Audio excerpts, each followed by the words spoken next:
যদি আপনি আমার চিত্র অনুসরণ না করে থাকেন তাহলে আপনার আর আমার বানানো এই চিত্র দুটো একরকম কি করে হলো? আমি জানি না এরকম কি করে হলো, কিন্তু আমি তোমার চিত্র অনুসরণ করিনি।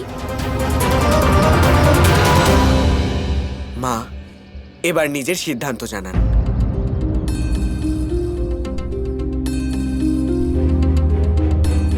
ঠিক আছে মা, আমি বুঝতে পেরেছি।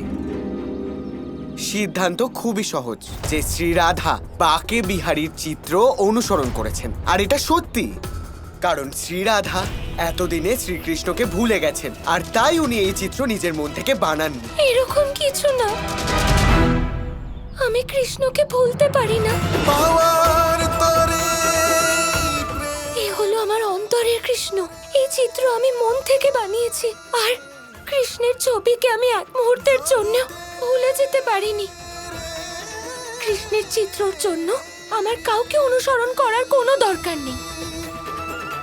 আর বাকে চিত্র আমার আগে বানিয়ে ফেলেছে, কি করে সম্ভব এটা? যদি কোনো চিত্রকার অত্যন্ত কুশল হন তাহলে তার পক্ষে সম্ভব। আর তাছাড়াও আমি হলাম শ্রীকৃষ্ণের খুব বড় প্রশংসক। এবার এখান থেকে এটাই নিশ্চিত হওয়া যায় যে শ্রীরাধার পরাজয় হয়েছে, আর এটাও স্পষ্ট হয়ে গেল যে উনি মানসিকভাবে ঠিক নেই, উনি বিকারগ্রস্ত হয়ে পড়েছেন। তাহলে এখন এটাই উচিত হবে যে শ্রীরাধা চিকিৎসার জন্য আশ্রমে চলে যান।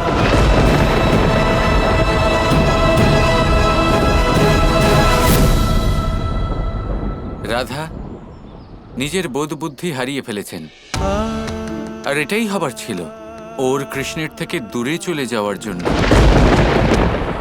কৃষ্ণর সাথে বিরহের কারণে রাধা মানসিক ভারসাম্য হারিয়েছে, আর এটাই হলো রাধা কৃষ্ণের প্রেম। প্রেমের জন্য প্রেমেই হারিয়ে যাওয়া। হ্যাঁ, আমি কৃষ্ণের বিরহে দুঃখিত। কৃষ্ণ ছাড়া কেউ আমায় বুঝতে পারবে না। আর আজ আমার কৃষ্ণ, আমার প্রেম হারিয়ে গেছে। যতই হারিয়ে গিয়ে থাকুক না কেন, প্রেম কখনো শেষ হয় না রাধা। বাকে, এবার আমি আশ্রমে যাচ্ছি। আমি আমার প্রেম ফিরে পেতে চাই, নিজের কৃষ্ণকে ফিরিয়ে আনতে চাই। এটা অত্যন্ত উচিত সিদ্ধান্ত নিয়েছেন আপনি। আপনি ডাকলে কৃষ্ণ আসবে না তা কি করে হতে পারে? যদি রাধা ভালোবেসে ডাকে তাহলে কৃষ্ণকে অবশ্যই আসতে হবে।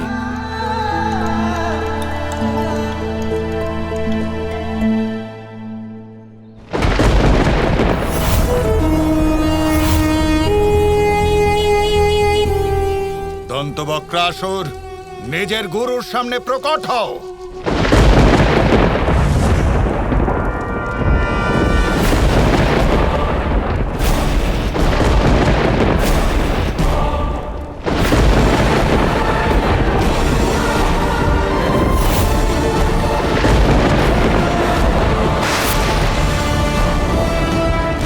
প্রণাম গুরুদেব।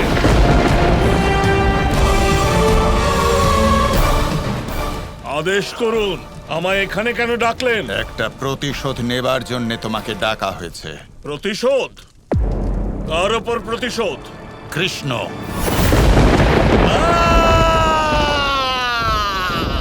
সেই কৃষ্ণ যে তোমার মিত্র শিশুপালকে হত্যা করেছে, তাও ছলনা করে। এমনকি তোমার মিত্র শল্যকেও ছলনা করে হত্যা করেছে। এই সব কিছু জানার পরেও কি তুমি তোমার আত্মীয় আর বন্ধুদের জন্য কৃষ্ণের ওপর প্রতিশোধ নেবে না? গুরুদেব, আদেশ করুন আমায়। আমি কৃষ্ণের প্রতি প্রতিশোধ নিতে চাই, আর ওর প্রাণ কাটতে চাই। রাধা হলো কৃষ্ণের প্রাণ। তুমি রাধাকে হরণ করো। কৃষ্ণ ছলনা করে আমার আপনজনদের মেরেছে, আর এবার আমি ছল করে রাধাকে হরণ করব। আর ঠিক তখনই আমার প্রতিশোধ পূর্ণ হবে। যাও দন্তবক্র, গিয়ে দ্বারকার বাইরে অপেক্ষা করো, কারণ রাধা কিছুক্ষণের মধ্যেই ওখানে পৌঁছবে। যথাজ্ঞা গুরুদেব।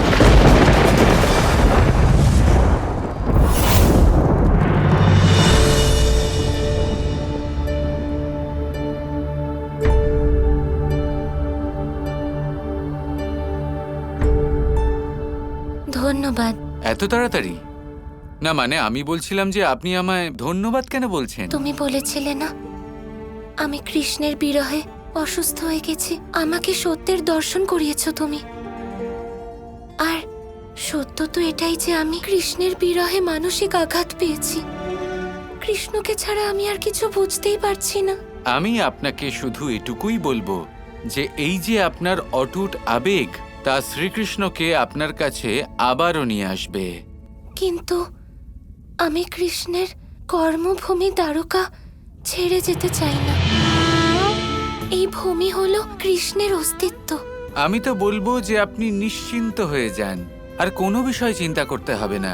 যদি কোনো সমস্যা আপনার সামনে আসেও, তাহলে শুধুই আমাকে স্মরণ করবেন, আমি ওখানে পৌঁছে যাব। আপনার হাতটা সামনে আনুন।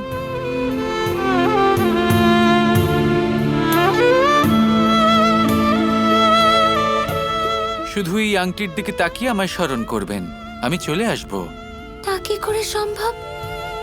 যদি আমি তোমায় স্মরণও করি, তুমি কি করে জানতে পারবে? প্রেমের সম্পর্ক আছে আমাদের দুজনের মধ্যে, সম্ভব হবে না তা কি করে হয়?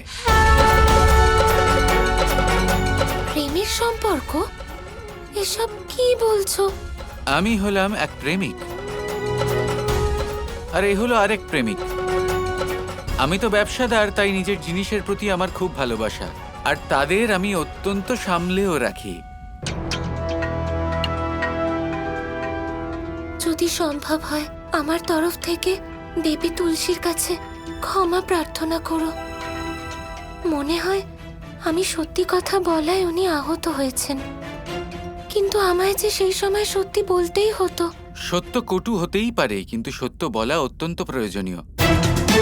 আপনি দেবী তুলসীর জন্য চিন্তা করবেন না। হ্যাঁ, উনি হয়তো পথভ্রষ্ট হয়েছেন, কিন্তু ওনার ব্যক্তিত্ব অত্যন্ত শ্রেষ্ঠ। আমি ওনাকে সঠিক পথে নিয়ে আসব। কিন্তু কিভাবে?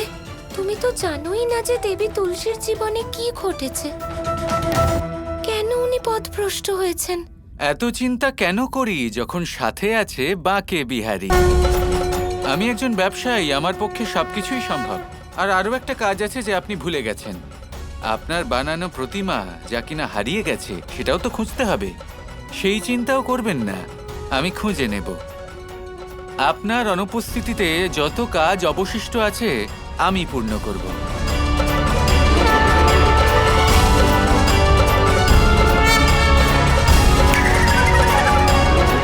আপনি তো আবার আমার চোখে হারিয়ে গেলেন। দেখুন, এটা উচিত সময় নয়।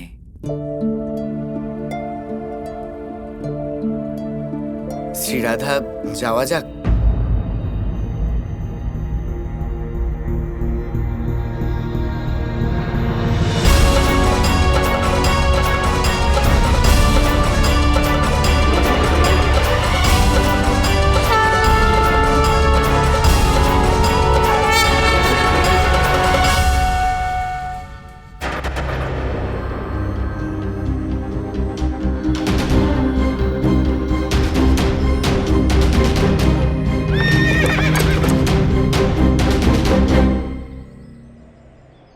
কি হলো শাম্বু? শ্রীরাধা, মনে হচ্ছে যে রথের চাকা একটু সমস্যা হয়েছে।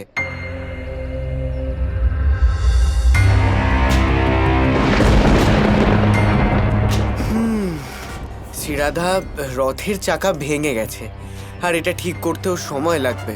আর এই বনে আপনার অপেক্ষা করাও ঠিক হবে না। আপনি একটা কাজ করুন, এদিকে কাছেই আশ্রম, আপনি সৈন্যদের সাথে ওদিকে এগিয়ে যান। কিন্তু আমি তোমায় এভাবে একা ফেলে কিভাবে যেতে পারি শাম্বু? তুমি একা হয়ে যাবে। আরে, আমি আবার কিসের ভয় পাবো? আপনি সৈন্যদের সাথে সুরক্ষিত পৌঁছে যান, আর আমিও রথ ঠিক করে নিয়ে আবার মহলে ফিরে যাব। সৈন্যগণ, শ্রীরাধার খেয়াল রেখো আর ওনার সাথে যাও।